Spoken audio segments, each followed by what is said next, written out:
ଏହି ଦିଗରେ ରଖୁଛନ୍ତି କି ଚପଲ ବର୍ବାଦ ହୋଇଯିବେ। ଏହି ଦିଗରେ ବା ଜାଗାରେ ଚପଲ ଭୁଲରେ ମଧ୍ୟ ରଖନ୍ତୁ ନାହିଁ। ଆଜି ଆମେ ଆପଣମାନଙ୍କୁ ଜଣାଇବୁ ଏହି ଦିଗରେ ରଖୁଛନ୍ତି କି ଜୋତା ଚପଲ ବର୍ବାଦ ହୋଇଯିବେ। ବନ୍ଧୁଗଣ, ଘରର ଏହି ସ୍ଥାନ ଏବଂ ଏହି କୋଣରେ ଭୁଲରେ ବି ଚପଲ କିମ୍ବା ଜୋତାକୁ ରଖନ୍ତୁ ନାହିଁ। ଏହା ଆପଣଙ୍କର ବାସ୍ତୁ ଦୋଷ, ଶନି ଦୋଷ ଉତ୍ପନ୍ନ କରିଥାଏ। ଘରର ଦରିଦ୍ରତା, ଅଭାବ, ସମସ୍ୟା, ଅସୁବିଧା ବୃଦ୍ଧି କରାଇଥାଏ। ବାସ୍ତୁ ବିଜ୍ଞାନ ଏବଂ ବାସ୍ତୁଶାସ୍ତ୍ର ଅନୁସାରେ ଘରେ ରହିଥିବା ପ୍ରତ୍ୟେକ ବସ୍ତୁର ଆକାର ପ୍ରକାର ସହିତ ରହୁଥିବା ସ୍ଥାନ, ଦିଗ ବିଶେଷ ରୂପେ ଘର ଉପରେ ପ୍ରଭାବ ପକାଇଥାଏ। ପ୍ରତ୍ୟେକ ବସ୍ତୁର ଘରେ ରହିବାର ସଠିକ୍ ସ୍ଥାନ, ସଠିକ୍ ଦିଗ ରହିଛି। ଯଦି କୌଣସି ବି ବସ୍ତୁ ଭୁଲ କରିବି ନିଜର ସଠିକ୍ ସ୍ଥାନ, ସଠିକ୍ ଦିଗରେ ନ ରହିଥାଏ, ସେଠି ନକାରାତ୍ମକ ଶକ୍ତି ବା ଉର୍ଜା ଉତ୍ପନ୍ନ ହୋଇଥାଏ। ପ୍ରତ୍ୟେକ ବସ୍ତୁ ମଧ୍ୟରେ ଉଭୟ ସକାରାତ୍ମକ ଏବଂ ନକାରାତ୍ମକ ଶକ୍ତି ରହିଥାଏ ଏବଂ ପ୍ରତ୍ୟେକ ବସ୍ତୁ ଏକ ବିଶେଷ ପ୍ରକାରର ଉର୍ଜା ନିଜ ମଧ୍ୟରୁ ବାହାର କରିଥାଏ, ଯାହାକୁ ବିଜ୍ଞାନ ବି ମଧ୍ୟ ମାନିଅଛି। ମୁଖ୍ୟତଃ ପଞ୍ଚତତ୍ତ୍ୱ ସହିତ ଯୋଡ଼ି ହୋଇ ରହିଥିବା ବସ୍ତୁ ମାନଙ୍କୁ ଭୁଲ କରିବି ଭୁଲ ସ୍ଥାନରେ ରଖନ୍ତୁ ନାହିଁ। ଏଥିରୁ ସବୁଠାରୁ ଅଧିକ ଶନିଦୋଷ ଉତ୍ପନ୍ନ ହୋଇଥାଏ। ଯେପରି ଜଳ, ଅଗ୍ନି, ବାୟୁ ସହିତ ଯୋଡ଼ି ହୋଇ ରହିଥିବା ବାସ୍ତୁ, ସେହିପରି ଅତ୍ୟନ୍ତ ନୀତି ଆବଶ୍ୟକ ହୋଇଥିବା ଜୋତା ଚପଲ ପିନ୍ଧି ଆମେ ଘରଠାରୁ ଆରମ୍ଭ କରି ବାହାରେ ଅନେକ ସ୍ଥାନ ବୁଲିଥାଉ। ଏହି ଚପଲ ବା ଜୋତାକୁ ସଠିକ୍ ସ୍ଥାନରେ ନ ରଖାଯାଏ ତେବେ ଏହାର ବିପରୀତ ପରିଣାମ ଘରର ବାସ୍ତୁଦୋଷ, ଶନିଦୋଷକୁ ଉତ୍ପନ୍ନ କରିଥାଏ, ଯାହାକି ଆମ ଘର ପ୍ରତି ଏବଂ ଆମ ପ୍ରତି କଦାପି ଶୁଭ ହୋଇନଥାଏ। ଆଜି ଆମେ ଆପଣମାନଙ୍କୁ ଜଣାଇବୁ ବାସ୍ତୁ ବିଜ୍ଞାନ ଅନୁସାରେ ଜୋତା ବା ଚପଲ ରଖିବାର ସଠିକ୍ ସ୍ଥାନ। ବାସ୍ତୁ ବିଜ୍ଞାନ ଅନୁସାରେ ବାହାରକୁ ପ୍ରତ୍ୟେକ ସ୍ଥାନକୁ ପିନ୍ଧି ଯାଉଥିବା ଏହି ଜୋତା ଏବଂ ସେଠାରେ ରହିଥିବା ପ୍ରତ୍ୟେକ ନକାରାତ୍ମକ ଶକ୍ତି ଜୋତା ମାଧ୍ୟମରେ ଘର ମଧ୍ୟକୁ ପ୍ରବେଶ କରିଥାଏ।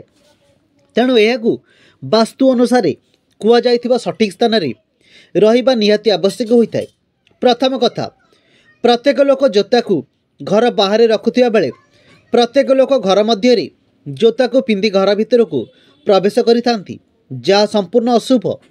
ଏପରି କରିବା ଦ୍ୱାରା ଘରୋଇ କଳହ, ଘରୋଇ ଝଗଡ଼ା, ଅଶାନ୍ତି ଉତ୍ପନ୍ନ ହୋଇଥାଏ ଏବଂ ଏପରି ଘର ମଧ୍ୟରେ ଜୋତା ବା ଚପଲ ପିନ୍ଧି ପ୍ରବେଶ କରିବା ଦ୍ୱାରା ଘରର ସ୍ୱଚ୍ଛତା ଏବଂ ପବିତ୍ରତା ନଷ୍ଟ ହୋଇଥାଏ।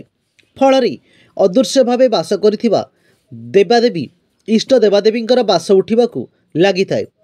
ତେଣୁ କଦାପି ଘର ମଧ୍ୟରେ ଜୋତା ଚପଲ ପିନ୍ଧି ପ୍ରବେଶ କରନ୍ତୁ ନାହିଁ। ଦ୍ୱିତୀୟ କଥା, ବାସ୍ତୁ ଅନୁସାରେ ପାଦ ବା ଗୋଡ଼ର ପରାଗ୍ରହ ଶନିଗ୍ରହ ହୋଇଥାନ୍ତି ଏବଂ ଶନିଦେବ ଅନୁଶାସନ ପ୍ରିୟ ହୋଇଥାନ୍ତି। ଯେଉଁ ଘର ମଧ୍ୟରେ ଜୋତା ଚପଲକୁ ଅସଜଡ଼ା ସଠିକ୍ ଭାବରେ ନ ରଖି ଏପଟ ସେପଟ ବା ଗଦା ହୋଇ ରଖାଯାଇଥାଏ, ସେହି ଘର ପ୍ରତି ଶନି ଗ୍ରହଙ୍କର ଅଶାନ୍ତି ବଢ଼ିଥାଏ ଏବଂ ଗ୍ରହ ଶନିଙ୍କର ଅଶାନ୍ତ ହେବା ଜୀବନରେ ରହିଥିବା ପ୍ରତ୍ୟେକ ସୁଖ ଶାନ୍ତିକୁ କ୍ଷଣକେ ମାତ୍ରେ ଛଡ଼ାଇ ନେଇଥାଏ। ତେଣୁ ପ୍ରତ୍ୟେକ ଘର ମଧ୍ୟରେ ଜୋତା ବା ଚପଲକୁ ସଠିକ୍ ଭାବରେ କ୍ରମାଙ୍କ ଅନୁସାରେ ରଖିବା ଘରର ସଦସ୍ୟମାନଙ୍କ ପାଇଁ ଅତ୍ୟନ୍ତ ଶୁଭଦାୟକ ହୋଇଥାଏ। ଏହା ସହିତ ଅବ୍ୟବସ୍ଥା ରୂପେ ଘର ବାହାରେ ପଡ଼ି ରହିଥିବା ଚପଲ ଗୁଡ଼ିକ ନକାରାତ୍ମକ ଉର୍ଜା ଉତ୍ପନ୍ନ କରିଥାନ୍ତି ଏବଂ ଓଲଟା ହୋଇ ପଡ଼ିଥିବା ଚପଲ ବା ଜୋତା ବ୍ୟକ୍ତିଙ୍କ ପାଇଁ ସମସ୍ୟା ସୃଷ୍ଟି କରିଥାଏ।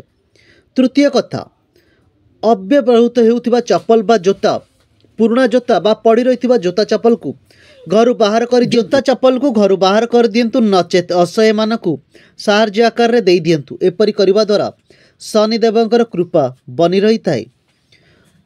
ଚତୁର୍ଥ କଥା, ବାୟୁ କୋଣ, ଉତ୍ତର ପଶ୍ଚିମ କୋଣ, ଦକ୍ଷିଣ ପଶ୍ଚିମ କୋଣ, ଏହି ଦୁଇଟି ଦିଗ ଜୋତା ଚପଲ ରଖିବାର ସଠିକ୍ ଦିଗ ହୋଇଥାଏ।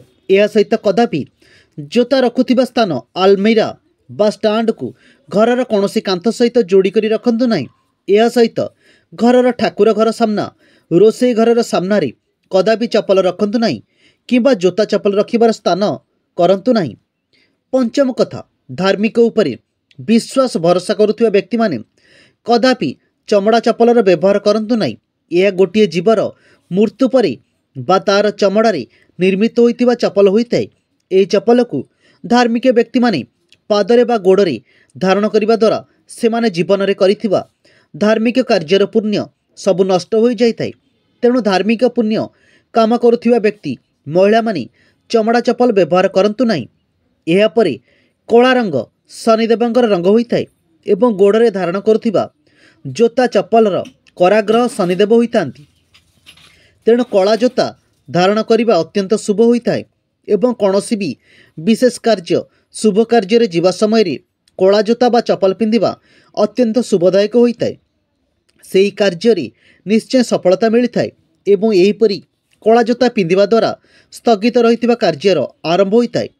षष्ठ कथा, शयन कक्षरे बा शोउथिबा खट निकटरे कदापि जोता चप्पल रखंतु नहीं।